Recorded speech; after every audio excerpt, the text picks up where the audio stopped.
كشفيع المرسلين خير خلق الله محمد يا مصطفى يا إمام المرسلين Bismillahirrahmanirrahim. Assalamualaikum warahmatullahi wabarakatuh. Alhamdulillahirabbil alamin. Hamdan wa syukran lillah, wassalatu wassalamu ala Rasulillah wa ala alihi wa ashabihi wa mawalah. Pemirsa yang dimuliakan Allah Subhanahu wa taala, dalam sebuah ayat Allah Subhanahu wa taala berfirman, A'udzubillahi minasyaitonir rajim. Kullu nafsin dha'iqatul maut. Setiap yang bernafas, setiap yang memiliki nyawa pasti akan merasakan kematian. Kalau kita merenungkan ayat ini mengingatkan kita bahwasanya ajal, kematian kita itu adalah sebuah kepastian yang di antara manusia tidak ada yang akan mampu untuk menghindarinya.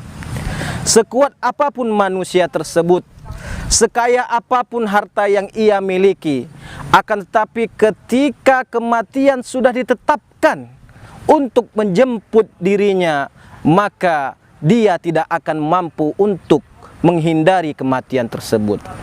Pemirsa yang budiman, yang menjadi sebuah pertanyaan besar bukanlah kapan kematian tersebut akan menjemput kita semua, akan tapi yang menjadi sebuah pertanyaan yang layak kita pertanyakan dalam diri kita, sejauh mana persiapan kita untuk menghadapi kepastian kematian tersebut.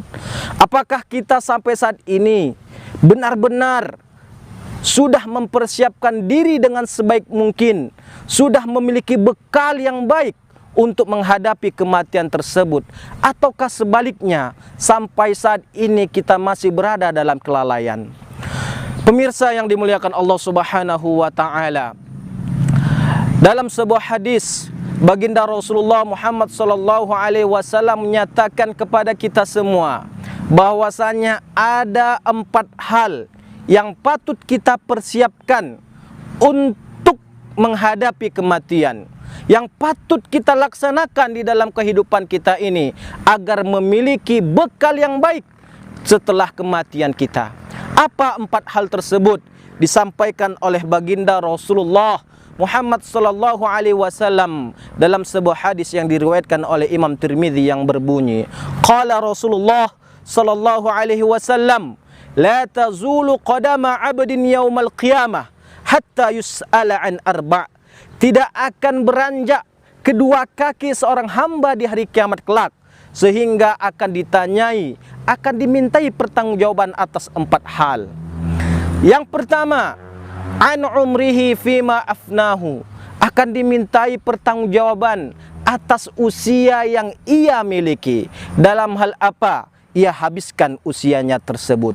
Kemudian yang kedua, wa an ilmihi fima fa'ala fi, akan dimintai pertanggungjawaban tentang ilmu yang ia punya, dalam hal apa ia amalkan ilmu tersebut. Kemudian yang ketiga, wa an malihi min aina iktasabahu wa fima anfaqah, dimintai pertanggungjawaban tentang hartanya, dari mana ia peroleh hartanya tersebut dan kemana ia nafkahkan harta yang telah diberikan kepadanya. Kemudian yang keempat, wa an jismihi fima ablahu, akan dimintai pertanggungjawaban tentang anggota tubuh yang ia miliki, dalam hal apa ia gunakan anggota tubuh tersebut.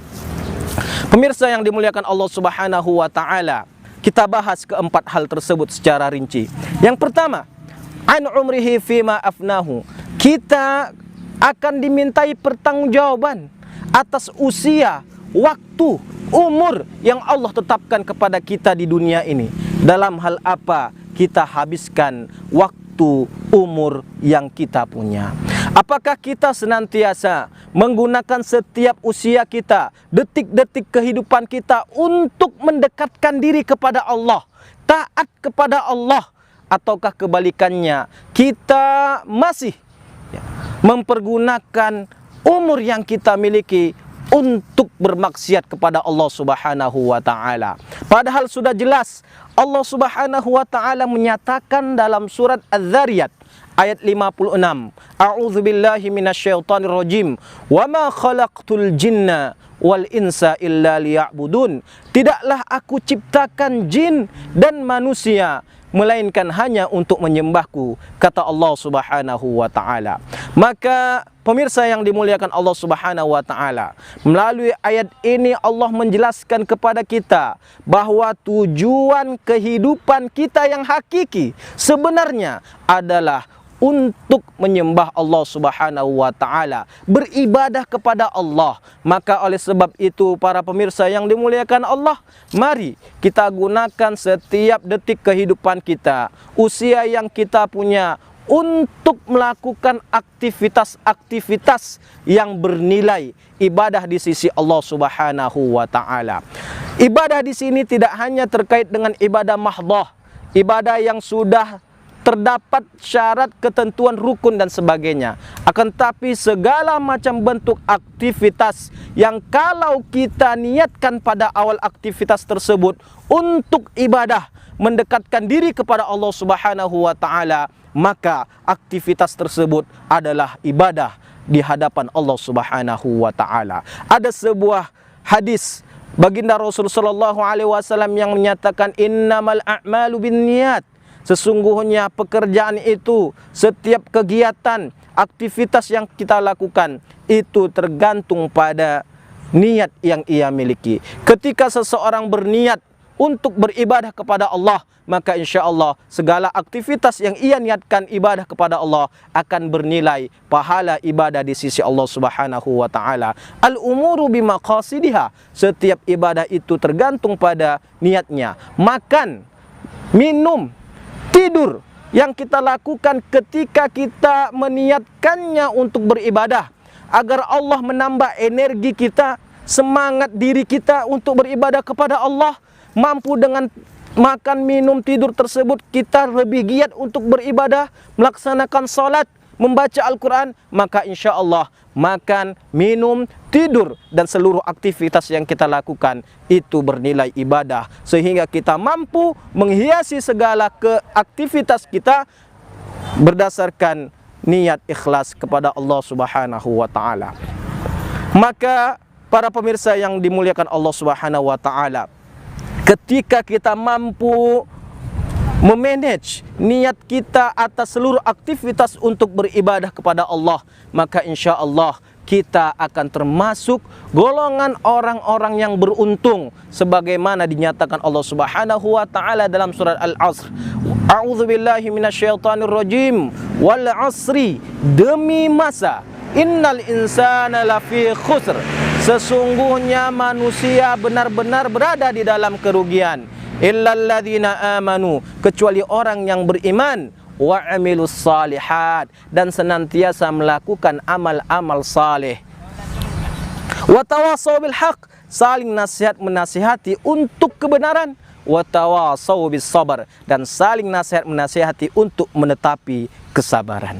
Para pemirsa yang dimuliakan Allah Subhanahu wa taala, itu yang pertama.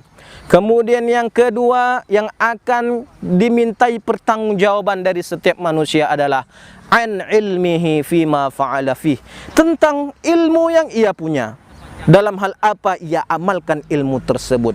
Apakah ia mengamalkan ilmu tersebut untuk memberikan manfaat kepada orang lain, kepada dirinya, kepada bangsa, ataukah kebalikannya, ilmu yang ia punya itu ia gunakan untuk berbuat kerusakan di muka bumi Allah Subhanahu wa taala. Para pemirsa yang budiman, sesungguhnya ilmu yang berkah adalah ilmu yang mampu memberikan kebaikan, maslahat bagi diri sendiri. Ilmu yang berkah adalah ilmu yang memberikan manfaat kepada orang lain, manfaat kepada agama, manfaat kepada negara. Dan ilmu yang berkah adalah ilmu yang mampu menghantarkannya menuju ridha Allah Subhanahu wa taala. Oleh sebab itu, para pemirsa yang dimuliakan Allah, agama Islam senantiasa memerintahkan kita untuk menuntut ilmu. Talabul ilmi fariidatun ala kulli muslim. menuntut ilmu itu wajib bagi setiap individu muslim. Maka setelah kita memiliki ilmu, kita pergunakan ilmu tersebut untuk berbuat kebaikan di dalam kehidupan kita di dunia ini. Kemudian yang ketiga, wa an malihi min aina iktasabahu wa fima anfaqah. Kita akan dimintai pertanggungjawaban atas harta yang kita punya. Nah, khusus pada harta ini akan dimintai pertanggungjawaban dari dua hal. Yang pertama, min aina iktasabahu, dari mana kita peroleh harta tersebut. Apakah kita peroleh harta tersebut dari jalan yang Allah ridhoi, Allah suka, jalan yang halal, ataukah kebalikannya kita telah memperoleh harta tersebut dari jalan yang Allah Subhanahu wa taala haramkan. Kemudian yang kedua dari harta, wa fima anfaqah, kemana kita salurkan harta yang kita punya? Apakah kita pergunakan harta itu untuk hanya sekedar berpoya-poya, senang-senang belaka? Kita salurkan harta tersebut untuk hal-hal yang diharamkan Allah, ataukah kebalikannya kita sudah menggunakan setiap harta yang kita punya untuk taat kepada Allah Subhanahu wa taala? Pemirsa yang dimuliakan Allah Subhanahu wa taala, khusus pada harta, Allah Subhanahu wa taala menyebutkan bahwasanya salah satu ciri orang yang beriman adalah orang-orang yang senantiasa menunaikan zakatnya, khususnya zakat harta, ketika Allah Subhanahu wa taala memberikan kelapangan harta bagi dirinya. Walladzina hum itu dah. Kemudian yang keempat, lupa, bisa kan? Apa? Pemirsa yang dimuliakan Allah Subhanahu wa taala, kemudian yang keempat adalah wa an jismihi fima ablahu, akan dimintai pertanggungjawaban dari anggota tubuh yang kita miliki. Dalam hal apa kita gunakan anggota tubuh tersebut? Apakah kita sudah menggunakan lisan yang Allah berikan kepada kita untuk mengucapkan hal-hal yang baik, mengajak orang lain untuk kebenaran, ataukah kita masih menggunakan lisan yang kita punya untuk mengatakan hal-hal yang diharamkan oleh Allah, berbuat ghibah, mencaci maki, adu domba dan lain sebagainya. Kemudian tangan, mata, kaki, setiap anggota tubuh yang kita punya, maka patutlah dan wajiblah kita gunakan untuk mendekatkan diri kita kepada Allah Subhanahu wa taala. Innas sam'a wal basara wal fuada kullu ulaika kana anhu mas'ula. Sesungguhnya pendengaran, penglihatan, hati kita semuanya akan dimintai pertanggungjawaban oleh Allah Subhanahu wa taala. Para pemirsa yang dimuliakan Allah Subhanahu wa taala, keempat hal inilah yang patut menjadi persiapan kita dengan sebaik mungkin, karena keempat hal ini akan dimintai pertanggungjawaban oleh Allah Subhanahu wa taala di hari kiamat kelak. Yang pertama, marilah kita pergunakan setiap usia yang kita miliki, detik-detik yang kita punya untuk beribadah taat kepada Allah Subhanahu wa taala, dan kita jadikan, kita niatkan setiap aktivitas kita untuk ibadah kepada Allah Subhanahu wa taala. Dan marilah senantiasa kita menuntut ilmu, ilmu yang berguna, ilmu agama, ilmu yang mampu mendekatkan diri kita kepada Allah Subhanahu wa taala, kemudian kita amalkan untuk berbuat kebaikan di dunia Allah Subhanahu wa taala. Dan selanjutnya, mari kita berusaha dengan semaksimal mungkin untuk selalu berupaya memperoleh harta yang halal, harta yang berkah, sehingga kita mampu mendapatkan keberkahan di dalam kehidupan kita di dunia ini dan kemuliaan di kehidupan kita di akhirat kelak.